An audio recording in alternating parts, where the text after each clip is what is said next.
12.1 प्रस्तावना। स्थानीय स्वशासन का विचार भारत में प्राचीन काल में भी विद्यमान था। यदि हम रिपन के संकल्प के साथ एक संगठनात्मक संकल्पना के रूप में इसके आरंभ को स्वीकार भी करते हैं तो यह एक गति और 2 दशकों से भी पुराना है। अपनी कोलाहलपूर्ण जीवन यात्रा में इसने अनेक उतार चढ़ाव देखे हैं। 1957 में बलवंत राय मेहता समिति के सिफारिश के बाद 1959 में प्रधानमंत्री जवाहरलाल नेहरू द्वारा एक औपचारिक उद्घाटन के बावजूद ये संस्थाएं देश में अपनी जगह ठीक से नहीं जमा सकी। विद्वानों ने तो यहां तक कह दिया कि पंचायती राज संस्थाएं अशक्त देवता की मानिंद हैं। जनता सरकार ने इन संत्यागों के कायाकल्प हेतु अशोक मेहता समिति नियुक्त की, परंतु 73वें व 74वें संशोधन ने वो 1992 में पास हुए और अप्रैल 1994 में लागू हुए स्थानीय स्वशासन की धारणा ग्रामीण व शहरी दोनों का उन्हें संवैधानिक दर्जा देकर वस्तुतः कायापलट कर दिया है। ये संशोधन भारत में स्थानीय स्वशासी संस्थाओं के अनुभव के आलोक में पारित किए गए। इन्होंने इन संस्थाओं के सामने सीमाबद्धता से पार पाने के लिए गंभीर प्रयास किए हैं। एक संगठनात्मक संकल्पना के रूप में भारत में विकेंद्रीकरण की धारणा का आरंभ 1882 में रिपन संकल्प में देखा जा सकता है, जो ब्रिटिश शासन के तहत ग्रामीण क्षेत्रों के प्रबंधन में जनभावना से ओतप्रोत लोगों के प्रबुद्ध वर्ग को शामिल करने पर अभिलक्षित था। आने वाले वर्षों में स्वास्थ्य, मार्गों व शिक्षा की देखभाल करने के लिए नामांकित सदस्यों वाले जिला बोर्ड एवं तालुका बोर्ड बनाए गए, परंतु यह प्रयास गांवों को स्थानीय स्वशासन की आधारभूत इकाई बनाने में सफल नहीं हुआ। 1918 के एक प्रस्ताव में फिर कहा गया है कि स्वशासन का उद्देश्य लोगों को उनके निजी स्थानीय मामलों के प्रबंधन में प्रशिक्षित करना है। 1922 के जिला बोर्ड अधिनियम ने बोर्डों के पुनर्गठन की ओर प्रवृत्त किया। उन्हें मार्गों के रखरखाव, वृक्षारोपण, अस्पतालों, स्कूलों व अपवहन आदि के दायित्व सौंपे गए। गांव द्वारा पंचायतें बनाई गई। 12.2 पंचायती राज व्यवस्था। 1920 का पंचायत अधिनियम स्थानीय न्यायालयों के रूप में लिया गया और यह स्वभावतः पूर्ण रूपेण न्यायसम्मत या चूंकि वित्त साधन व दायित्वों का हस्तांतरण मुश्किल से होता या प्रशासन, विकास व ग्रामीण उत्थान की स्थानीय इकाई के रूप में इसकी भूमिका निष्क्रियात्मक ही रही। भारतीय नेताओं में महात्मा गांधी ने ग्राम समानता प्रधान समाजों हेतु बड़ी जोरदार दलील दी। संविधान के भाग में दिए गए राज्य नीति के निदेशक सिद्धांतों के तहत अनुच्छेद 40 ने सरकार को सलाह दी कि ग्राम पंचायतों को संगठित करने हेतु कदम उठाए और उन्हें ऐसी शक्तियों व अधिकार प्रदान करे जो उन्हें स्वशासन की इकाइयों के रूप में काम करने में सक्षम बनाए। राज्य सरकारों से अपेक्षा की गई कि इस उद्देश्य से उचित कानून व विधान बनाए जाएं। भारतीय नियोजकों एवं नीति निर्माताओं ने ग्रामीण जनसमुदाय की स्थिति सुधारने के उद्देश्य को लेकर एक बहुउद्देशीय समुदाय विकास योजना शुरू की। यह योजना प्रशिक्षण तथा विकास विभाग, खंड विकास अधिकारियों, विस्तार अधिकारियों एवं ग्राम शहर कर्मियों को गांवों में भेजने पर अभिलक्षित हुई। अधिकारियों के इस दाल से एक परिवर्तन अभिकर्ता बतौर काम करने की अपेक्षा भी। उनसे उम्मीद थी कि वे प्रोत्साहन, प्रदर्शन एवं भौतिक सहायता की पेशकश के माध्यम से ग्रामीण जनसमुदाय को प्रेरित करेंगे। केंद्रीय विकास कार्यक्रम इच्छित उद्देश्यों को प्राप्त करने में असफल रहे। योजना आयोग ने बलवंत राम मेहता की अध्यक्षता में एक लोकतांत्रिक विकेंद्रीकरण की व्यवस्था हेतु विचार विकसित करने के लिए एक समिति का अनुरोध किया, जो ग्रामीण विकास प्रयासों को नियंत्रित करे। बलवंत राय मेहता समिति की रिपोर्ट ऐसी अनेक अनुशंसाओं के साथ आई जो कि आगामी वर्षों में विभिन्न राज्यों के पंचायत कानून निर्माण में समाविष्ट कर ली गई। इस समिति ने एक त्रिपंक्ति प्राधार गावसण जिला के साथ लोकतांत्रिक विकेंद्रीकरण की सिफारिश की।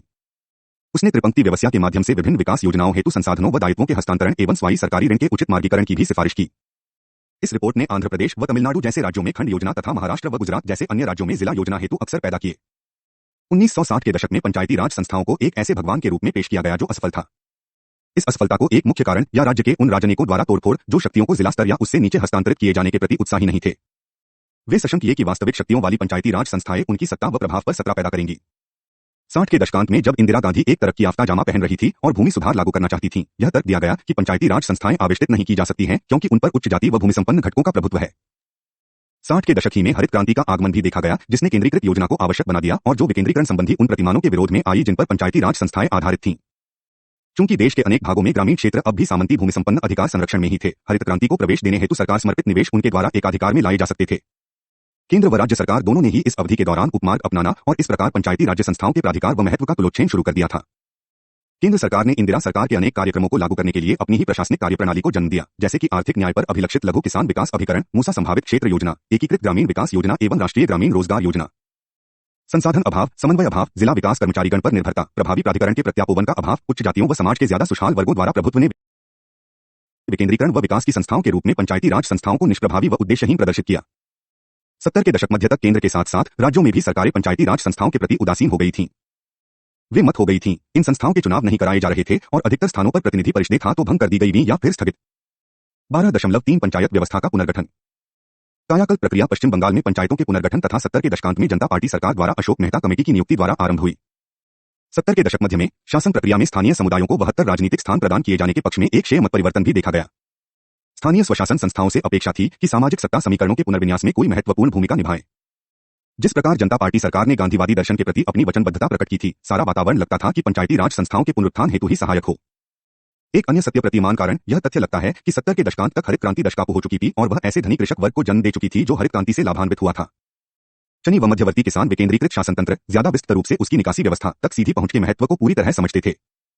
ग्राम परिषदों पर कब्जा करना इस वर्ग की नई नई अर्जित आर्थिक शक्ति एवं राजनीतिक रूप से महत्व रखने हेतु उनकी प्रेरणा से मेल खाता आया।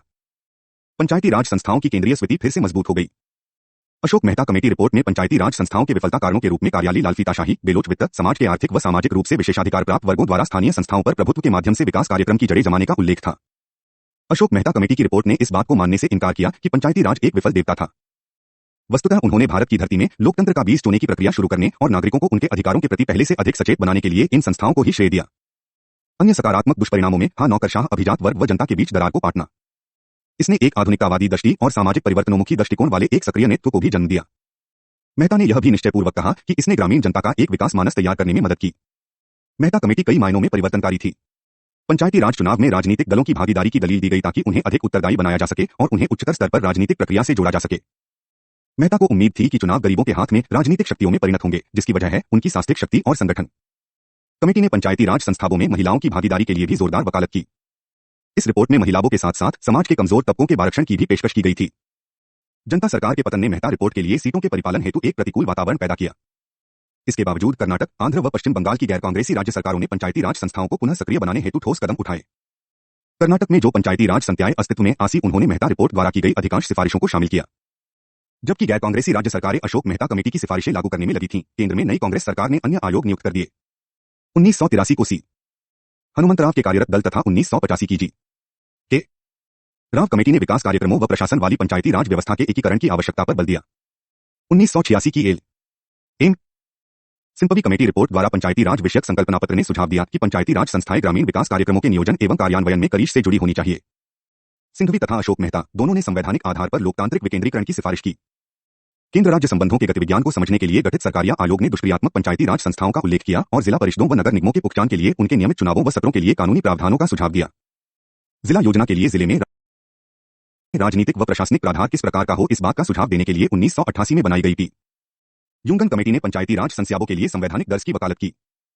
युगन कमेटी ने पंचायती राज संस्थाओं के समय पर और नियमित चुनाव सुनिश्चित करने हेतु संवैधानिक प्रावधानों का भी समर्थन किया। इस कमेटी के अनुसार जिला परिषद ही किसी जिले में एकमात्र विकास अभिकरण हो। 12.4 विकेंद्रीकरण। हस्तांतरण एक प्रकार का विकेंद्रीकरण ही है जो प्रकारों एवं उत्तरदायित्वों के साथ सरकार के स्वतंत्र प्राधिकार स्तर को बनाने का प्रयास करता है। यह केंद्र अथवा राज्य सरकारों के लिए एक व्यवस्था है ताकि वे अपने कुछ कार्य सरकार की उन नई इकाइयों पर छोड़ सकें जो उनके नियंत्रण से बाहर हो। ऐसा संविधान में ही इसकी व्यवस्था करके अथवा देश के सामान्य कानून द्वारा किया जा सकता है। भारत में स्थानीय स्वशासी संस्थाओं की विफलता हेतु प्रमुख कारणों में एक उन्हें शक्तियों का हस्तांतरण उत्साहभाव के साथ किया जाना रहा है। 73वें तथा 74वें संशोधनों में ग्रामीण पंचायती राज संस्थाओं तथा शहरी नगरपालिकाओं स्थानीय स्वशासी संस्थाओं को शक्तियों व जिम्मेदारियों के हस्तांतरण हेतु प्रावधान भी दे। इन संशोधनों ने कमन यह व्यवस्था दी कि गांव, संड व जिला स्तरों पर पंचायतों के पास ग्रामीण महत्व के वे 29 विषय होंगे जो कि 11वीं अनुसूची में दर्ज हैं और स्वायत्त शासन संपन्न नगरों के पास शहरी महत्व के 18 विषय होंगे जो कि 12वीं अनुसूची में दर्ज हैं। इन संशोधनों ने स्थानीय स्वशासी निकायों ग्रामीण व शहरी दोनों को स्थानीय लोगों की आवश्यकताओं पर आधारित अनेक विकास योजनाएं बनाने व लागू करने की जिम्मेदारी सौंपी है। वे भारत में विकेंद्रीकृत सामाजिक आर्थिक विकास में सहायता संबंधी योजना तथा लघु स्तरीय योजना संबंधी संकल्पनाओं को कार्यरूप देते हैं।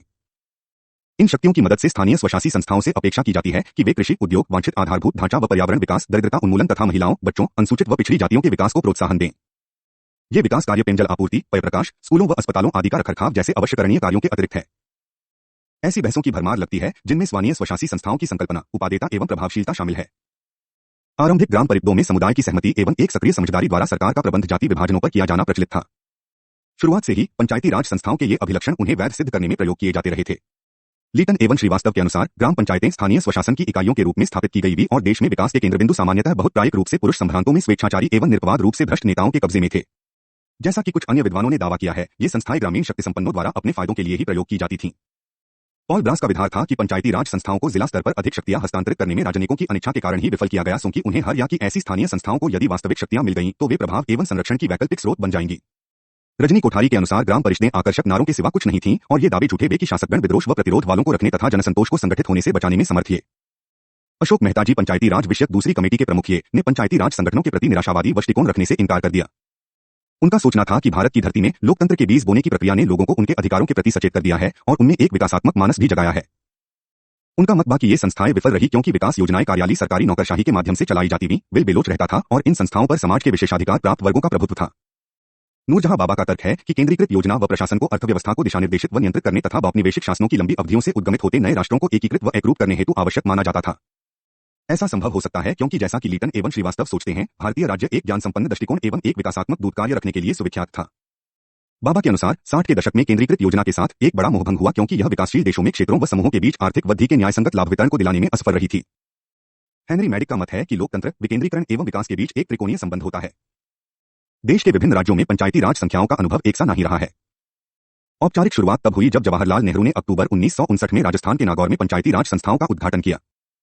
पंचायती राज संस्थाओं का राजस्थान मॉडल 3 पंक्तियों ग्राम पंचायत, पंचायत समिति तथा जिला परिषद के इर्द गिर्द घूमता रहा। खंड स्तर पर पंचायत समिति राजस्थान मॉडल का मुख्य काबला था। पंचायत समिति की कार्यकारी भूमिका की तुलना में जिला परिषदें परामर्शी निकाय। महाराष्ट्र व गुजरात ने एक ऐसा मॉडल अपनाया जिसमें जिला परिषदें योजना, विकास व प्रशासन की मुख्य इकाइयों के रूप में मध्य बिंदु। महाराष्ट्र में जिला परिषद न सिर्फ समुदाय विकास योजना के तहत कार्यक्रम ही बल्कि विभिन्न सरकारी विभागों के कार्यक्रमों का एक बड़ा हिस्सा भी बनाती थी। कर्नाटक में पंचायत सुधार अधिनियम 1985 लागू होने के बाद विकास विभागों के सभी कार्य व कार्यकर्ता पंचायती राज संस्थानों को हस्तांतरित कर दिए गए। जिला ग्रामीण विकास अभिकरण पंचायती राज संस्थाओं के साथ मिला दिए गए। विकेंद्रीकरण के विचार को कार्य रूप देने के लिए कर्नाटक का राज्य बजट पंचायती राज संस्थाओं के लिए एक पवक बजट प्रदान करते हुए 2 भाग कर दिया गया। वहीं मंडल पंचायतों द्वारा बनाई गई योजनाओं व बजट को जिला परिषद अथवा राज्य सरकार द्वारा बदला नहीं जा सका। इसी प्रकार जिला परिषद की जिला योजनाओं को राज्य सरकार द्वारा हुआ नहीं जा सका। आंध्र प्रदेश में सीमित प्रकार्य संपन्न जिला परिषदों ने शिक्षा के क्षेत्र में उत्साहवर्धक परिणाम दर्शे हैं। तमिलनाडु में भी पंचायती राज संस्थाओं ने शिक्षा, जलापूर्ति, सड़कों व पोषण आदि क्षेत्रों में एक प्रशंसनीय कार्य किया है। सफलता के विभिन्न मापदंडों के साथ पंचायती राज संस्थाएं पश्चिम बंगाल, कर्नाटक, केरल, महाराष्ट्र, गुजरात व आंध्र प्रदेश में काम करती रहीं। किंतु जब से 73वीं व 74वीं संशोधन अधिनियम बने हैं, स्थानीय स्वशासी संस्थाओं के क्षेत्र में अनुभव गुणात्मक रूप से भिन्न रहा है क्योंकि उन्होंने हमारे देश में संसदीय लोकतंत्र को सही मायने में सहभागितापूर्ण बना दिया है। इन संशोधनों ने समाज के कमजोर वर्गों जैसे दलितों, जनजातियों व महिलाओं के सशक्तिकरण के मार्ग की बाधाओं को दूर कर दिया है।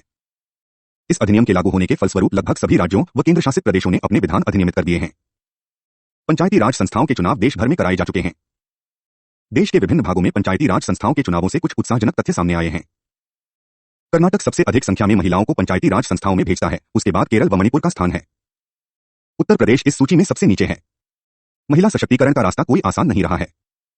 ऐसे उदाहरण भी सामने हैं जहां महिला सदस्याएं अपने पतियों अथवा परिवार के किसी पुरुष सदस्य के साथ ही रही हैं। महाराष्ट्र व मध्य प्रदेश ने सभी महिला पंचायतों को चुने जाने में विशिष्टता हासिल की है। अनुसूचित जातियों व अनुसूचित जनजातियों के लिए सीटों के आरक्षण संबंधी प्रावधान ने इन तबकों से लोगों के अधिक प्रतिनिधित्व को सुनिश्चित किया है। अनेक राज्यों में सरकारी महकमों के स्थानीय स्तरीय कार्यकर्ताओं को पंचायतों के नियंत्रण में रखा गया है। गुजरात, कर्नाटक व केरल की सरकारों ने इस आशय के आदेश पारित किए हैं।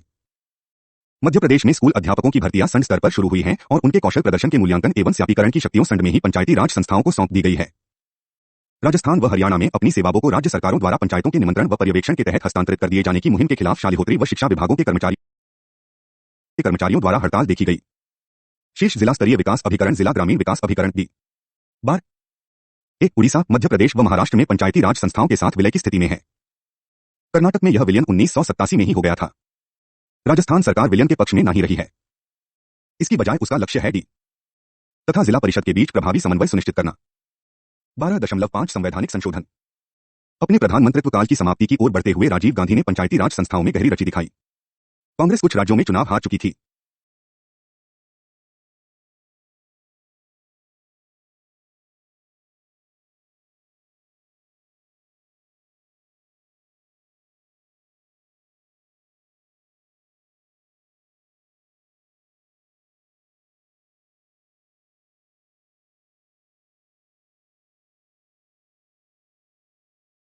पंचायती राज संस्थाओं के माध्यम से लोगों को अधिकार प्रदान करने का संपूर्ण विचार चुनाव पूर्व लोगों को प्रभावित करने का एक नारा अधिक था।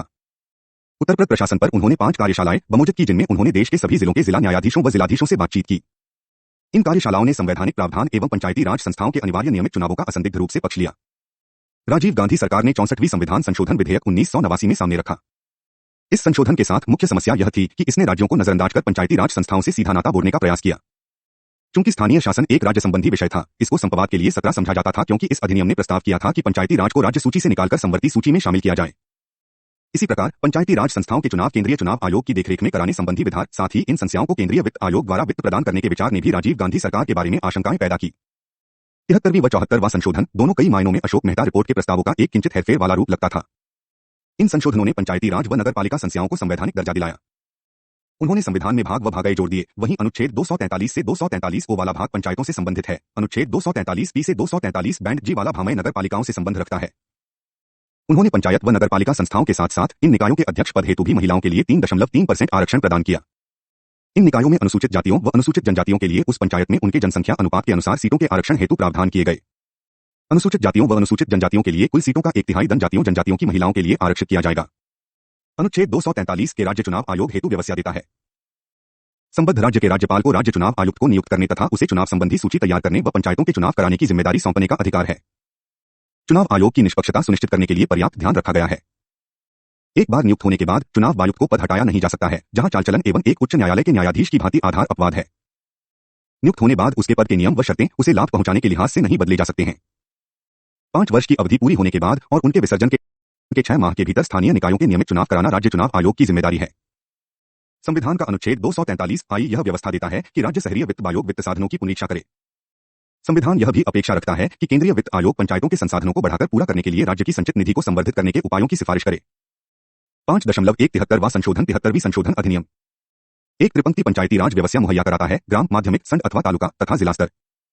20 लाख से कम आबादी वाले छोटे राज्यों को माध्यमिक स्तर पर पंचायत गठित करने या न करने की छूट दी गई है। इस अधिनियम ने ग्रामीण लोगों के सशक्तिकरण में ग्राम सभा, जनसाधारण की सभा की भूमिका को स्वीकारा और पंचायती राज संस्थानों के सफलतापूर्वक कार्य संपादन के लिए ग्राम सभाओं को मजबूत किए जाने की व्यवस्था दी। इस अधिनियम का अभिप्राय इसे एक सशक्त निकाय बनाना या प्रथा लोकतांत्रिक शक्ति का चरम स्रोत और ग्राम पंचायत स्तर पर जनशक्ति का निचोड़। ग्राम सभा में एक गांव के सभी निवासी होते हैं और जो 18 वर्ष की आयु से बड़े होते हैं गांव के चुनाव संबंधी सूचियों में होते हैं। लगभग सभी राज्य अधिनियम ग्राम सभा के प्रकारों का उल्लेख करते हैं। ग्राम सभा के इन प्रकारों में शामिल हैं वार्षिक लेखा विवरण, प्रशासन, सरकारी बयान, दरिद्रता विरोधी कार्यक्रमों के लाभग्राहियों का चुनाव आदि विषयक चर्चा। हरियाणा, पंजाब व तमिलनाडु के राज्य अधिनियम ग्राम सभा को बजट स्वीकृति का अधिकार प्रदान करते हैं। ग्राम सभा द्वारा एक ग्राम प्रधान चुना जाता है। वह ग्राम पंचायत के अन्य सदस्यों को भी चुनती है। सदस्य संख्या राज्य राज्य में भिन्न भिन्न होती है और उनकी आबादी के अनुसार उनमें से कुछ स्थान अनुसूचित जातियों व अनुसूचित जनजातियों के लिए आरक्षित किए गए हैं तथा कुल सीटों की 1/3 संस्था महिलाओं के लिए आरक्षित की गई है। ग्राम पंचायत के अनिवार्य कार्यों में शामिल होते हैं स्वच्छ पेयजल की व्यवस्था, सार्वजनिक कुओं, तालाबों, औषधालयों, प्राथमिक व माध्यमिक स्कूलों का रखरखाव आदि। अब ग्राम पंचायतों को विकासात्मक कार्य भी सौंपे गए हैं, जैसे लघु सिंचाई योजनाएं, ग्रामीण वैद्युतीकरण, कुटीर व लघु उद्योग तथा दरिद्रता उन्मूलन कार्यक्रम। संघ स्तरीय पंचायती राज संस्थाओं को देश के विभिन्न भागों में विभिन्न नामों से जाना जाता है। गुजरात में उन्हें तालुका पंचायत कहा जाता है, उत्तर प्रदेश में क्षेत्र समिति और मध्य प्रदेश में उन्हें जनपद पंचायत कहा जाता है। इनमें शामिल हैं 1 पंचायतों के सरपंच, 2 उस क्षेत्र के संसद सदस्य, विधायक व पार्षद, 3 जिला परिषद के निर्वाचित सदस्य तथा 4 उस क्षेत्र की नगर क्षेत्र समिति का अध्यक्ष। पंचायत समिति की शक्तियों में शामिल है बीजों व उर्वरकों की उन्नत किस्मों का प्रावधान, स्कूलों, अस्पतालों का रखरखाव, दरिद्रता विरोधी कार्यक्रम लागू करना और ग्राम पंचायतों के कार्यप्रणाली की देखरेख करना। जिला परिषद ही पंचायती राज संस्थाओं का शीर्ष निकाय है। यह पंचायत समितियों की गतिविधियों का समन्वय करती है। इसमें होते हैं जिले की पंचायत समितियों के प्रधान, जिले से निर्वाचित सांसद व विधायकगण, जिले की प्रत्येक सहकारी समिति से एक प्रतिनिधि और जिले की नगरपालिकाओं का अध्यक्ष भी। जिला परिषद पंचायत समितियों के बजट स्वीकृत करती है। वह शैक्षणिक संस्थानों, सिंचाई परियोजनाओं का रखरखाव करती है और कमजोर तबकों के लिए कार्यक्रम चलाती है। 5.274वां संशोधन 74वां संशोधन अधिनियम शहरी क्षेत्रों में 3 प्रकार की स्थानीय स्वशासी संस्थाओं के गठन हेतु व्यवस्था देता है। यह दिल्ली, मुंबई, चेन्नई, कोलकाता, इलाहाबाद, लखनऊ, पटना आदि जैसे प्रमुख शहरों के लिए नगर निगमों की व्यवस्था करता है। मध्यम श्रेणी के शहर नगर परिषदें तथा अपेक्षाकृत छोटे करीय नगर पंचायतें रखते हैं। प्रत्येक नगर निगम में एक महापरिषद होती है। इसमें शहर के वयस्क नागरिकों द्वारा निर्वाचित सदस्य होते हैं। इन सदस्यों को पार्षद कहा जाता है। निर्वाचित सदस्यों के अलावा परिषद में निर्वाचित पार्षदों द्वारा चुने गए वयोवृद्ध जन भी होते हैं। सांसद व विधायक भी इसके सदस्य होते हैं। महापौर सदस्यों द्वारा स्वयं के बीच से ही चुना जाता है।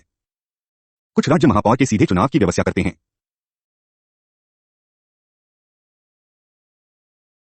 उसे शहर के प्रथम नागरिक के रूप में जाना जाता है। नगर निगम आयुक्त निगम का मुख्य कार्यकारी अधिकारी होता है। महापौर निगम आयुक्त को किसी भी विषय पर रिपोर्ट तैयार करने व प्रस्तुत करने को कह सकता है। एक नगर निगम के अनिवार्य कार्यों में शामिल है अस्पतालों का रखरखाव, स्वच्छ पेयजल आपूर्ति, बिजली, स्कूल चलाना और जन्मों व मौतों का लेखा जोखा रखना। नगर निगम के विकासात्मक प्रकारों में कमजोर वर्गों के लिए दरिद्रता उन्मूलन कार्यक्रम शुरू करना शामिल है।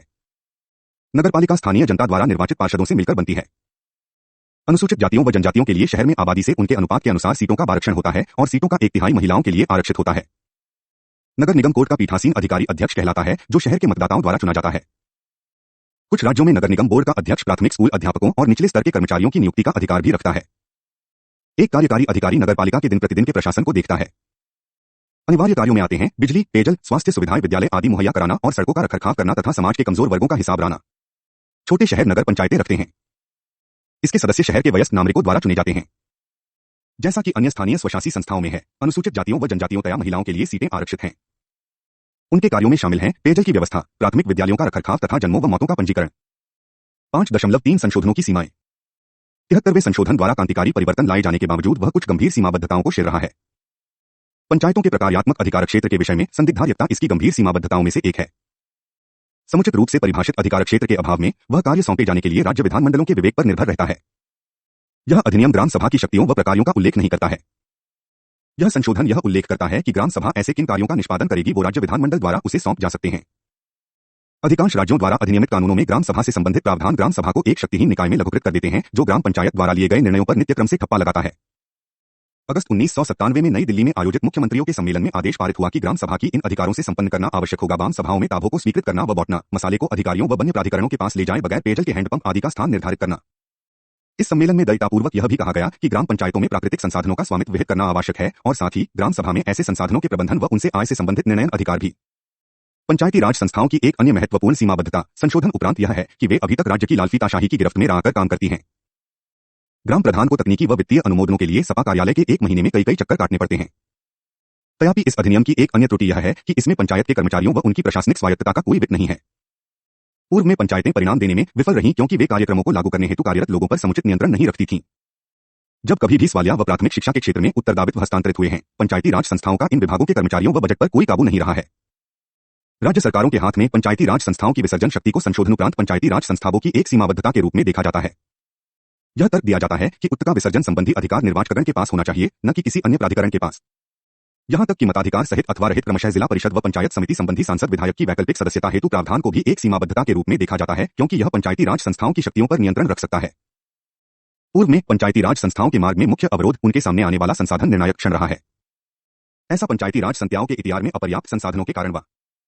यहां तक कि नया संशोधन भी पंचायती राज संस्थाओं के लिए राजस्व का कोई साधन उत्पन्न नहीं करता। उसने इन्हें राज्य वित्त आयोग के विचारार्थ छोड़ दिया है। शहरी स्थानीयशाली संस्थाओं को भी जनसंख्या वृद्धि के कारण न्यूनता और नौकरियों व बेहतर जीवन की तलाश में ग्रामीण क्षेत्रों से शहरों को आ रहे लोगों को झेलना पड़ रहा है।